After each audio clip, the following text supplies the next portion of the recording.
Well, how do? Welcome back. It's another day in London. So, had a great day yesterday again. Second time doing Islington, the borough of Islington. Went out as far as King's Cross, near enough in the end, turned around, came back, got back to Angel. Really good day, found some absolute gems. So you'll find both Islington visits on the channel if you scroll down a few. So well worth watching, to some absolute gems. And speaking of absolute gems, so today's video is all about Covent Garden and the surrounding area. Might venture up to Fleet Street, Strand, that sort of way, see how the day goes. But yeah, starting from Covent Garden area today, and you can't come to this Leicester Square / Covent Garden type area if you enjoy pubs and not do this one. So I wanted to start here, get here first. Hopefully it's not going to be too busy in there, and I can just show you how beautiful this is. Those who hadn't worked out just yet which pub I was talking about, it is of course the Salisbury. So it's Green King operated these days. It's got the intricate detail and stuff you can see on the outside is nothing. I mean, it's beautiful, but it's nothing compared to the intricate detail of bits inside of this. So it is an absolute belter, and one that if you've never been down here, you really do need to come and see. So the Salisbury is pub number one of today. The whole pub is just absolutely iconic. It is stunning, inside and out. The bar's stunning. They've actually got a really good ale selection and stuff on as well, but I'll take you for a wander around. The etched glass, the wood, everything about it is an absolute must-see. It's just beautiful. Off with a bit of the Market Porter from Portobello, which is nice. But so unlike a lot of Green King pubs, they do have a really, really good beer selection to go with this iconic and stunning looking pub. Plenty of good choices and stuff on there. And no Green King IPA, which is always a bonus in any bar. But yeah, you have to. It has to be seen to be believed, this one. It really does. Even as you come through from that door, you see the etched glass and everything. The old doors. It's just full of history, full of wonderment, and just an absolute iconic iconic place for this part of London. Honestly, I don't think there are many more beautiful or iconic pubs anywhere in London. Absolutely iconic pub to start with today. Honestly, they don't come much more beautiful than that. And the thing with Covent Garden is littered with great pubs to show you. So I'm not going to have to walk very far today at all, which is going to be great. In fact, the next one is literally dead opposite. By dead opposite, I do mean dead opposite. Dead opposite the Salisbury, Mr. Fogg's Tavern. This one says it stood since 1835. I mean, what can you really say about it? An iconic London corner pub that just, everything about that screams London. So Mr. Fogg's Tavern stopped tour today. And some things are just quintessentially London, and this is quintessentially London. It's stunning. It's a gorgeous old corner pub. Really nicely decked out. Decent little keg range of stuff. No car scale, but decent keg range of stuff. But it just looks iconic. It's another absolute stunner. So a few beers on the back bar up there. No cask ale in this one. It is more keg stuff, but no Cannon Hells, Cannon Pale. Always find something that I can drink, and it is one of those very unique, uniquely decked out but wonderful looking old pubs of London again. I think it is just quite a special looking little place. Quirky is definitely a word you would use to describe somewhere like this, wouldn't it? And that is literally the extent of it. What a great boozer. It really, really, really is not far. So head up the side street of where we came out of Mr. Fogg's, and you'll walk down. It's just London, isn't it? I absolutely love it, but you'll come to this little beauty. This is the White Swan, Nicholson's pub. And I do love a Nicholson's pub. Don't think I've ever been in a bad one. They're always very traditional, always got some really good beer choices and stuff on. And they do have some quite iconic looking buildings all over the country. So the White Swan, stop at number 3. Well, like proper traditional old style pubs. Nicholson's do that so well. They maintain the integrity of these beautiful old buildings that they have. And this is no exception. Let's just take you for a wander through this. You come in the birds. They've got a dining room and stuff upstairs, which obviously you can see. It's dog friendly. What a little sweetie. But saloon bar area.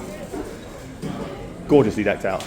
Nicholson's do always have a really good range, whether it be keg or cask, whatever you're after. The Nicholson's pubs have got you covered. So I've gone for this in here, Session IPA, which I was very impressed by. But loads and loads and loads of choice. Always plenty of things to wet your whistle with in Nicholson's pubs, and it does look quite beautiful. All the old wood, the lighting, stuff like that. Dining space again to the rear, but you can watch the TVs and stuff in as well. But they maintain the integrity of them, and they always look great. I think they always look really, really good. Through the bustling streets of Covent Garden, and it really is like it's a sight to behold. Like, it's full of tourists, but it's full of authentic parts of London and stuff as well that are just well worth seeing. And we've come to, so stop number 4 will be the White Lion. This one, another Nicholson's pub, so a huge Nicholson's pub with plenty of space and stuff going on as well. Obviously, Nicholson's have got a few around here. Always great, always traditional, always good fun. Gotta love a Nicholson's pub. So stop 4 of the day at the White Lion. Another very traditional looking little place. It's like Nicholson's beer line-up, so very similar beer line-up to the first Nicholson's. A nice little one-room pub with again dining upstairs. Just quintessential London. Jaya, Tiny Rebel and stuff on. Yeah, it's classic Nicholson's style line-up of gaffs. Kind of wondering, I mean, let's face it, I am going to do the tourist traps. We'll do the Lamb and Flag, we'll do the Punch and Judy, we'll do all of that you would expect to see in a Covent Garden video at some point. But while it's still relative, and it's not quite as Covent Garden, but while it's still relatively quiet, if you know, sort of the daytime and people are still at work, I figured that it would be wise to explore and try and find you some gems, some ones that you might not know about. So it brings me around here and to the Sun Tavern. So yeah, this is one that, I mean, I've never been in this pub before in my life. I've never heard of it, and I know nothing of it. But it's up on the on one of the back streets for Covent Garden, and it looks like a very nice, decent old place. So stop 5 of the day, we'll make the Sun Tavern. Talk about finding like hidden gems, finding little places that are absolutely stunning. This is beautiful. And again, it's just. This would totally go under the radar in Covent Garden because you might not know about it, but really it's one that you definitely should be coming to see. Take you for a little wonder. But before a non-tourist trap one with, I've gone for a Murphy's. I went for a Murphy's in here, but some good stuff. If you want a cask, Doom Bar and stuff is on as well. But this, how beautiful this one is. So away from the tourist trap part, by that staircase.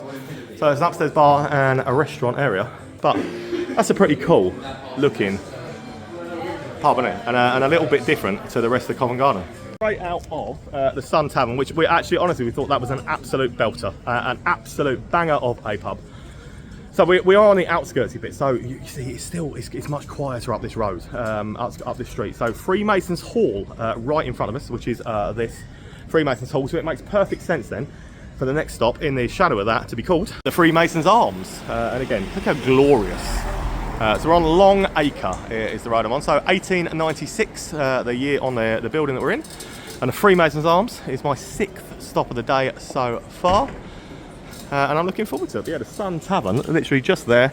What an absolute banger. A little bit of a hidden gem for Covent Garden, I'd say. So this one now was a former Green King pub, but Shepherd Neame acquired it in the early 2000s. And yeah, I quite like Shepherd Neame pubs. It is early 1900s, late 1800s building, as it shows on the outside, and it's kept all of its integrity and stuff like that. It looks pretty gorgeous. Straight out of Freemasons, and it's not far to wander to the next one as well. Right here on the corner, again, vibing out on the street, drinking on the street. This is what we love about London, drinking on the street is a thing. And the pub is another Green King, and this is the Prince of Wales. So this is stop, I think 7 of the day, on the corner of Drury Lane. That you've all heard of Drury Lane, so you know exactly where I'm stood, you know exactly what it is, and it will be then the Prince of Wales. Yeah, so a bit of a surreal day so far. So the guys from the Daily Mail have been out with me, writing a story, but the chap writing a story might happen to be the Queen's son. Yeah, Tom Parker Bowles, writing the Daily Mail story. So what is my life about? However, yeah, nice little Green King boozer. Good looking little place. He was lovely. They've gone now, so I'm on my own for the rest of the day now. But yeah, typical Green King lineup and stuff, but I went with this Yardbird Pale in here, and I was very impressed. Lovely pub, lovely boozer. Coming out of there, my first revisit today, because I can't come back to Covent Garden again. Didn't realise, the geography of this does sometimes confuse. So I'm in the area now at the moment, up towards like going to Strand and things like that, and Fleet Street, and is all sort of that way. So we did this when we came to watch the Back to the Future musical, and we did a few London pubs, but someone had suggested that we come and do this. It's Lowlander, which is, yeah, it's like a Belgian beer cafe, but as you can see on the window, like over 300 craft beers. So, literally, I've come out to Prince of Wales there and I've spotted it, and I was like, right, I cannot be here this close to Lowlander and not now go in and revisit that. So, Lowlander is my next stop. Selection in here. Look at some of the stuff they've got in here. Lowlander's own a blonde, but no matter what style of beer you want, you will find it in here. Trappist, Belgians, it's a Delirium. You know I'm a massive lover of the Delirium stuff anyway. And there is plenty of wonderful stuff. That Tin Meadow Trappist, that is absolutely wonderful. But phenomenal looking little Belgian beer cafe. Got to come and do it. I'm going to go and sit outside. It's now 5:30, and as you can probably see, Covent Garden, no matter what part of you're in now, has been descended upon with the after work crowd. So there ain't no getting around anywhere now where it's going to be quiet, peaceful, or really give me much chance to film the beauty of some of the pubs. So we're just going to head back into the centre and take it from there. Back in where the White Lion is now, and as you can see from the busyness around me, it is just chaos, absolute chaos now. But there is one, obviously the White Lion, that we did not do while we were here earlier, and it's this. It's the Nag's Head. So it's a McMullen's pub, corner one. Dead opposite the Nicholson's White Lion, and the Nag's Head. If I can get, well, actually, I think most people are probably outside looking at the door, but I don't blame them because it's warm here in London today. It'll be the Nag's Head then. Up next, boozer that's got old history, just a bit of London stamped through it. It's good. They look like this. They honestly do look like this. The bar is stunning. It's busy. It's got a really good beer selection on. Oh, everywhere you look in here, it's authentic. It's nice, it's historic, and it feels great. I've got me the Max IPA and stuff for in here, but Rivertown, bits and pieces on. But lovely old stained glass, absolutely love the stained glass and stuff up there. And I just think it looks fantastic. So the after work crowd is well and truly taken over on your day in here. But pretty cool looking at it. Gets to 5 o'clock here and it just explodes with everybody, really. So what seemed a little chaotic earlier is now incredibly chaotic everywhere. But we're going to soldier on. We're not going to be put off by this. We are going to embrace the busyness. We're going to get into as many still as we can, and that means doing some of the most iconic, most famous ones of Covent Garden, which are bound to be brimming full. We'll try anyway. So, next up, we're going to do the iconic Punch and Judy. Now, if you've ever been to Covent Garden, you know about this pub. Been here since 1787. Honestly, the fish and chips smell coming from in there, it smells absolutely amazing. But the iconic Punch and Judy is going to be my next stop of the day. Stop 10 as well, I think it is. Split into the downstairs cellar bar and the upstairs bar with the balcony, the bit you always see. Green King one, but really good pub, honestly. The history of this place, it's iconic for Covent Garden, absolutely iconic. Got the iconic upstairs bit with the ceiling and stuff like that. That is what the upstairs of the Punch and Judy looks like. And of course, if you can fit out there, you get onto the balcony. That is not all of the Punch and Judy. If you come down to the cellar bar, where it is actually slightly less chaotic down here. And it's just beautiful. This is, to be honest, I know that everybody goes to the balcony and go, but this is my favourite part of the Punch and Judy, is this old school looking cellar bar part. I think it's absolutely gorgeous down here. And if you can resist the temptation with the balcony, I think you'll enjoy it down here. Love London or loathe it, there is something pretty special and magical looking about this part of Covent Garden. And certainly when dusk is setting in as well, the lights drop in and all the internal lights show up well. Yeah, there's something quite special about it. So Punch and Judy, where I was stopped a minute ago, is just there in front of us. But let's move on. Around the back of where the Ivy is, you come round the back of the square, walk down a side street and hang a right down the next one. And you'll come to one that is, I've never been here before. It's something a bit unique. Certainly not in keeping necessarily with the rest of the stuff that's in Covent Garden. Because this one is a Canadian-themed sports bar called a Maple Leaf. So come down that way, hang down from round the back of the square. It's on the road round the back of the Ivy, and you will come to the Maple Leaf. So in sports that they play in Canada are highly different to sports we play here. So it might be a completely different style sports bar than what I'm used to. So I'm interested. Maple Leaf is my 11th stop of the day. Canadian-themed sports bar. Don't see them every day, do you? So no, it is owned by Green King, but don't let that spoil it for you, because actually it's a really decent sports bar. It's got a good vibe, plenty of screens around, as you'd expect with any sports bar and stuff. You know what? There are some decent beers on the bar and stuff, so stay for one around. Start up in a bit. Yeah, you see loads of screens and stuff around. Canadian flags everywhere you look, and as you see, it's absolutely thriving. But for a Green King pub, stuff on from Siren, some stuff, Maple Leaf stuff, Belgian fruity. So proper continental feel and stuff to it as well. But level head, hazy day, plenty of other bits.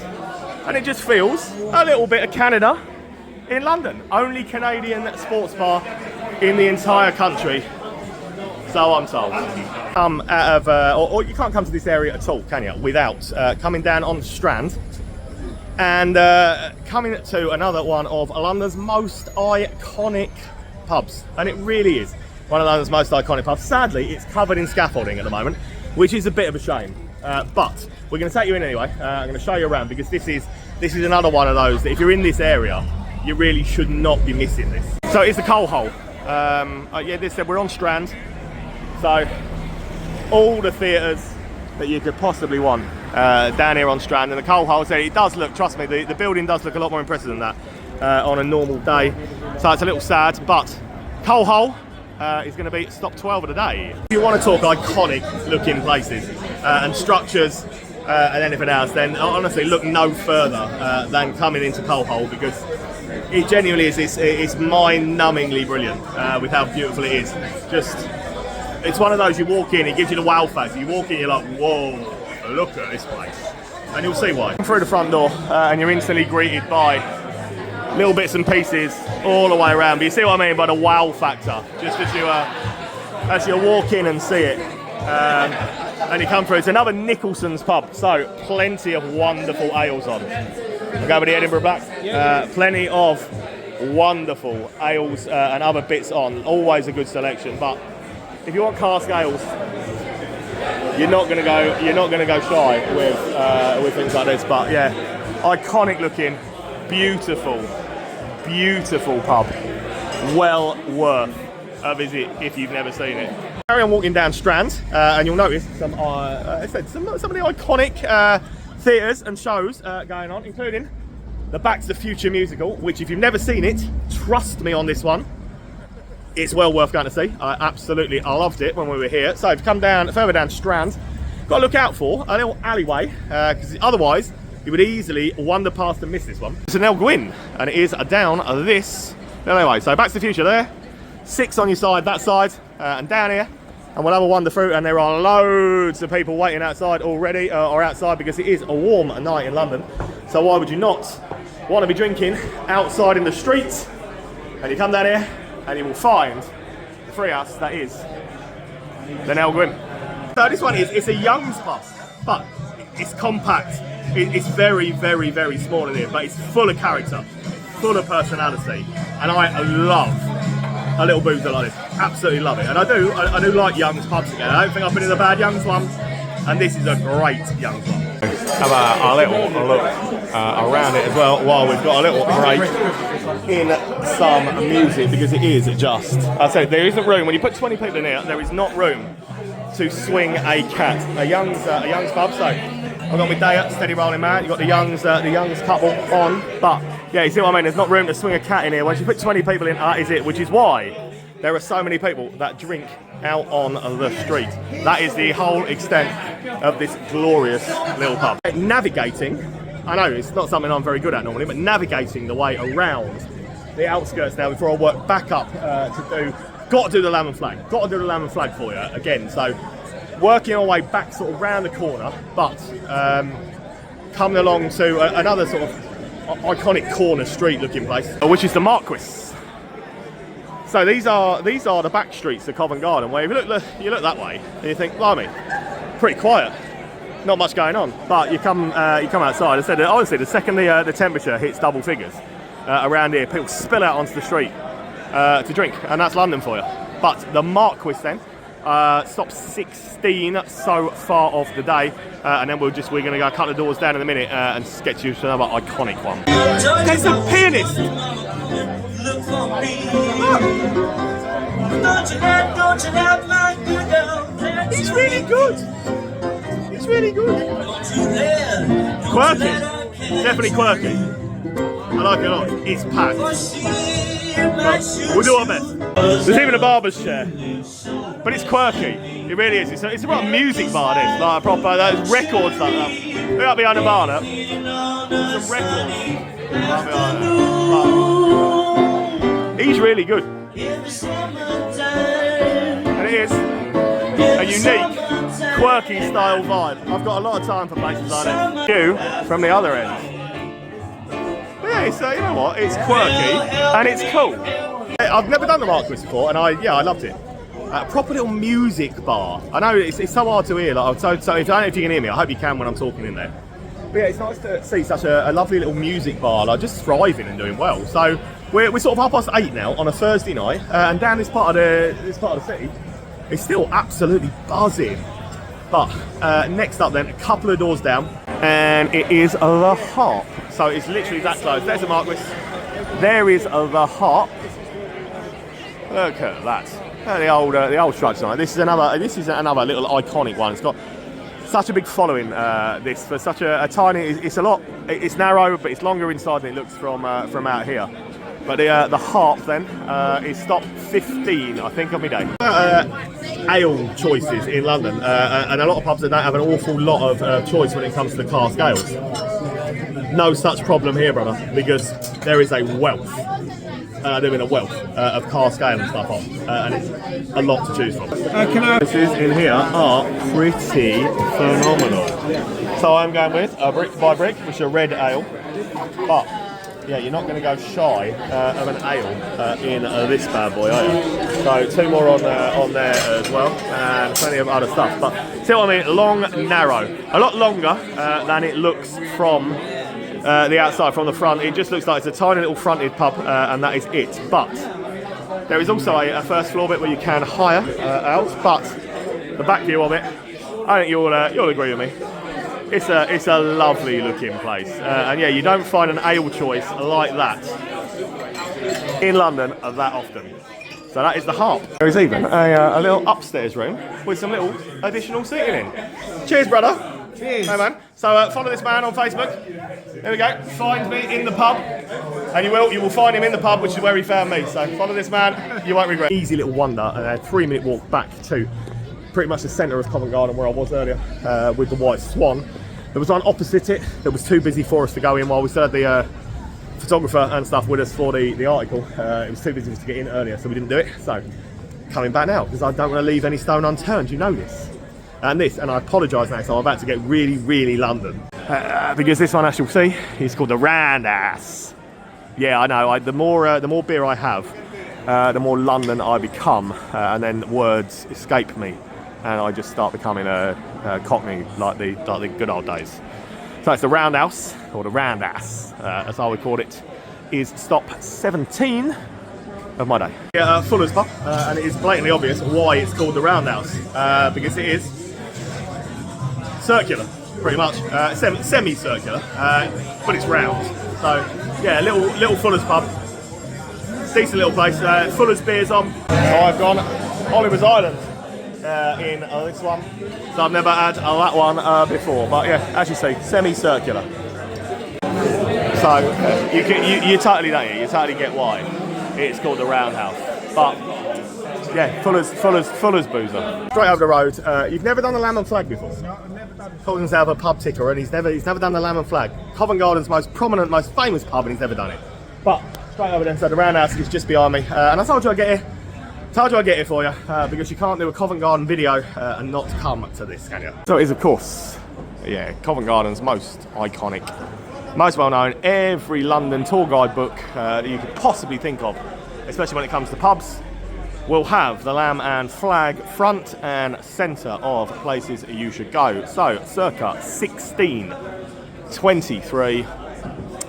It's one of those. It's one of those that have you really even been to Covent Garden if you don't come to the lamb and flag? Probably not, eh? Huge method to my madness with leaving the lamb and flag late for this, because it's packed all the time at normal hours. So getting here late now allows me to actually show you just how iconic and how beautiful this little place is, because it's a lot quieter than it usually is. I know the street's still busy, but it's warm outside, so you can't really knock that. But this is just it's just one of those. If you've never been, you've missed out. The method to my madness is making sure that you get here and you can actually see this proper iconic old place in all its glory, without just the backs of people's heads, because it is one of the most iconic London boozers. So we've got a Gentle Giant,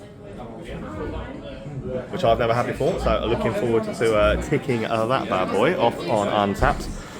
Yeah, 1623 then. So you can feel the history when you walk into here anyway. So it is a Fuller's pub, again, same as what the Roundhouse is, a proper old-looking Fuller's pub. But yeah, just look at it, it is just beautiful. It's just a beautiful pub.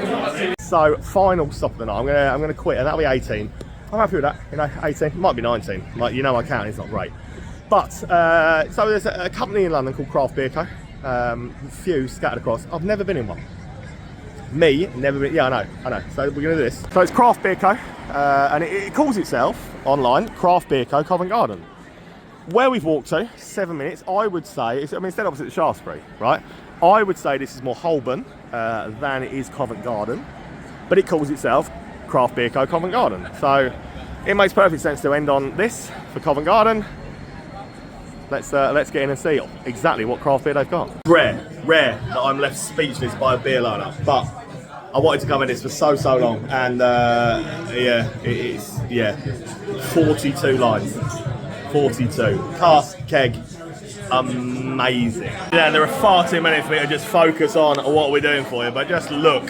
When I say it's a wealth of cask and a wealth of keg, I mean it, and I do mean it, because honestly, yeah, I'm speechless, and I've gone with this beyond the dip dive. Don't judge me. Call me a child all you like. I love it. But yeah, look, it just goes on and on and on and on. And the place is wicked. Gotta come and see it. What a place to finish on. Wow. I'm rarely speechless. Rarely. But what a place to finish off at. Phenomenal. I can't wait to actually see the rest of their ones in this little chain. Can't wait to go and see them. But yeah, thanks for watching. Really appreciate it. London's been real fun. It really has. London's been real fun. Buckingham tomorrow. See you there.